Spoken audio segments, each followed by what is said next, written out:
ও মা, এই নাও কাঁচা পাকা কুল। বাড়িতে তেঁতুল আছে তো? তাহলে আজকে বানাও কুল তেঁতুলের আচার। আচার মানেই তো আমাদের বাঙালিদের কাছে স্কুলের বাইরে টিফিনে দাঁড়িয়ে ওই কুল তেঁতুলের আচার খাওয়ার দিনগুলো। কুলগুলো 3 দিন রোদ খাইয়ে জলে ভালোভাবে ভিজিয়ে ধুয়ে নেব।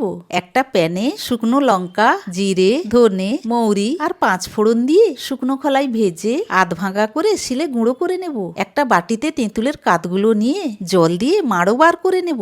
আঁচ জ্বালিয়ে কড়াইতে দেব Emami healthy and tasty super strong সর্ষের তেল, কারণ আচারে তো সেই ঝাঁসটাই আসল। আর সুপার স্ট্রং তেলের ঝাঁঝ আর ঘ্রাণটাই আচারের আসল স্বাদকে একেবারে তুলে ধরে। তেলে কুলগুলো দিয়ে পরিমাণ মতো নুন দিয়ে 1 মিনিট নাড়াচাড়া করে তেঁতুলের মাড়োটা দিয়ে সবকিছু মিশিয়ে গুড় দিয়ে রসটা মারতে থাকবো যতক্ষণ না কুলগুলো না ফেটে সব একসাথে মিশে যাচ্ছে। তারপর ভাজা মশলার গুঁড়োটা ছড়িয়ে দিয়ে ভালোভাবে মিশিয়ে দিলেই রেডি হয়ে যাবে কুল তেঁতুলের আচার। Emami healthy and tasty super strong সর্ষের তেল থাকলে কুল তেঁতুলের আচার হয়ে ওঠে ভালোবাসার।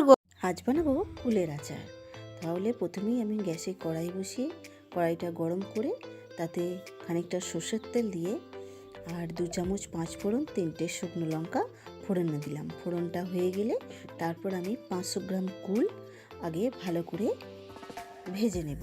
আর কুলটা ভালো করে ধুয়ে রোদে শুকিয়ে নেওয়া আছে। দিয়ে পরিমাণ মতো নুন দিয়ে দিলাম। দিয়ে এবার আমি গুড় দিয়ে করছি আচারটা। তার জন্য আখের গুঁড়ো আমি 500 গ্রাম নিয়েছি। নিয়ে গ্যাসের ফ্লেমটা কমিয়ে দেব। দিয়ে গুড়টা নাড়াচাড়া করতে করতে দেখুন গুড়টা ঠিক এরকম গলে রস হয়ে যাবে। তারপরেই কুলের মুখগুলো এরকমভাবে ফেটে গেছে, কুলগুলো সেদ্ধ হতে হতে।